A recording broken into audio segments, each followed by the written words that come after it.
62, somewhere back there. And Ralph and I were out at a camp that we had rented for the young people's week. And we were on the way in from Round Lake into Pembroke, where we did those first telecasts. And we ran out of gas. Norma Jean, of course, has endured that many, many times with me. So Ralph was all for doing what he heard that the Reverend Sternall had done. He, Cal Bombay's grandma, I didn't remember Cal. Ralph had heard the story that Brother Sternall had put water in the tank and believed the Lord to turn it into gasoline. And I said, Ralph, well, my faith is just not quite there. Wait until we have your car.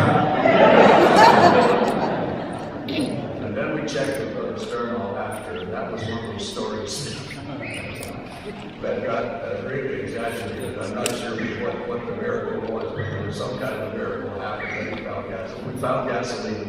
In the meantime, Norma Jean and Evelyn had come down Pembroke from Deep River, 26 miles northwest of the Trans-Canada Highway 17.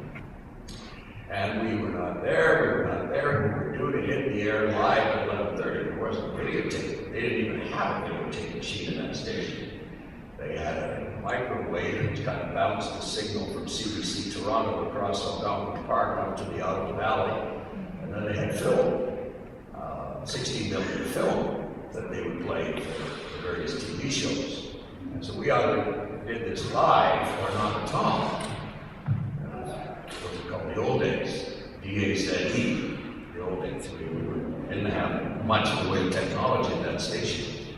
So Evelyn and Norma Jean were talking about how they might go ahead and fill that 15 minutes if Ralph and I didn't make it.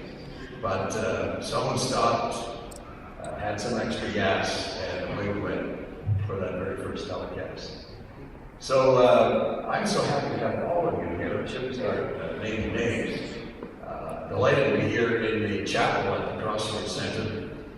This is the home, for now, of St. George's Anglican Church.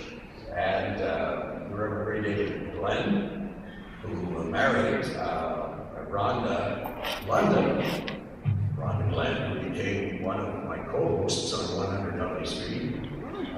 He's the rector here, and the St. George's Church is part of what's called the Anglican Network. These are decidedly evangelical branch of the Anglican Church worldwide that put great emphasis on the Word of God, the reliability, the authenticity, the rule of faith, conduct, the Word of God, and also they adhere to the Reformation doctrines that birthed the Reformation back in the early 1500s. The Word of God has had a phenomenal impact on so many lives, and when you talk about the early 1500s, of course, or 1600s, I should say, the late 1500s, early 1600s. The King James Version was published in 1611, but prior to that, about 80 years earlier, there was a translation by an Anglican bishop by the name of Miles Coverdale, and it was more of a paraphrase, kind of a Ken Taylor type, Living Bible type of work, but it became commonly used by the priests throughout the United Kingdom. And what a lot of people don't know, they go on and on about Shakespeare and all his wisdom, but what they don't know is that Shakespeare plagiarized Coverdale. It's not politically or culturally correct to say that, but he quoted from Miles Coverdale's translation of the Bible over 2,500 times in his plays. The Word of God filled the hearts and minds of an illiterate people because they had Bible readings. They had marathon Bible readings throughout the 1500s. This is what prepared the ground for a tremendous move of God in the United course, which historians tell us probably saved the United Kingdom of England from a similar bloodbath as happened to the French in the French Revolution. The French didn't have such an injection of the Word of God as the English did.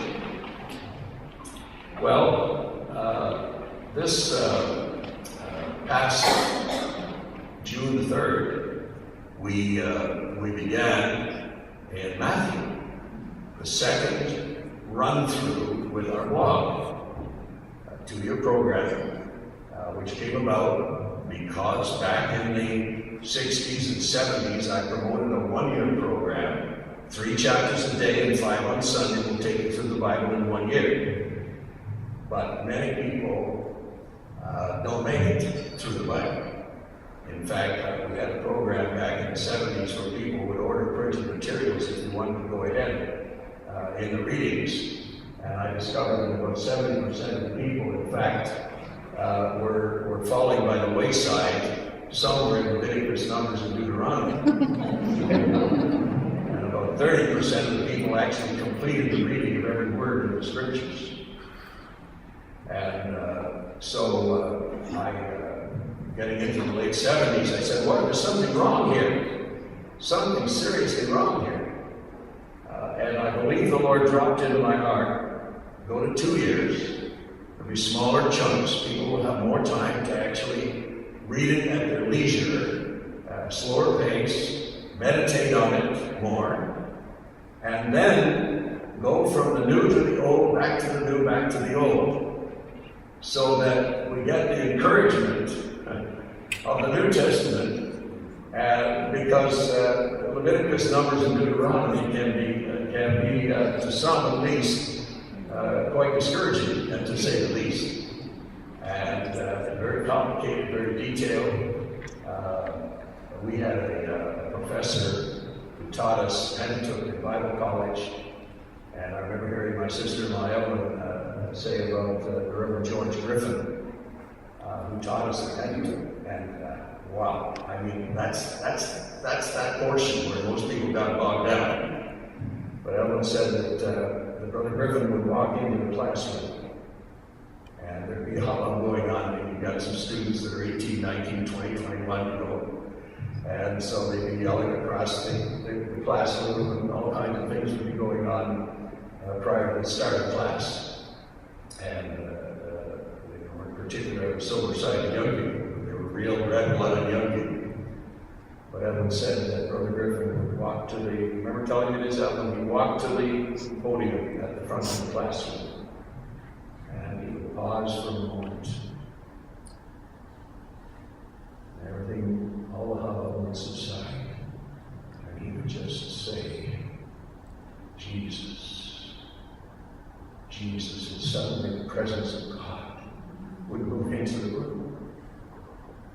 And the students, all of a sudden, these kind of wild young people, as if they're not a little wild at that age, then there's something wrong, probably. But they would calm down and they would begin to study with him the Pentateuch. Well, in connection with that reading, the new format that we began in the perhaps 79, 80, first of all, we published magazines every month, and there would be a study ahead of so people could study ahead in magazines that Cross was published. And then we did 2 books, one for each year, which continued on probably for about 8 years. And if people were going to go on into the second year, they would order the second book. And lo and behold, I discovered about 70% of the people, it just refers about 70% of the people who ordered it the first time were ordering it the second time. And then we got into the 90s and we did the Through the Bible reading program with Jim Candelon doing the New Testament teachings, and Nazar Shaheen, Jim and Kathy doing the Nazar and Ellen Shaheen doing the Old Testament teachings. And we published 8 books. 8 books. And so we knew how many people were continuing in the Bible reading program because they had to order the books, for the next quarter, and then the next quarter, then the next quarter. And so the 2-year program was absolutely working like dynamite.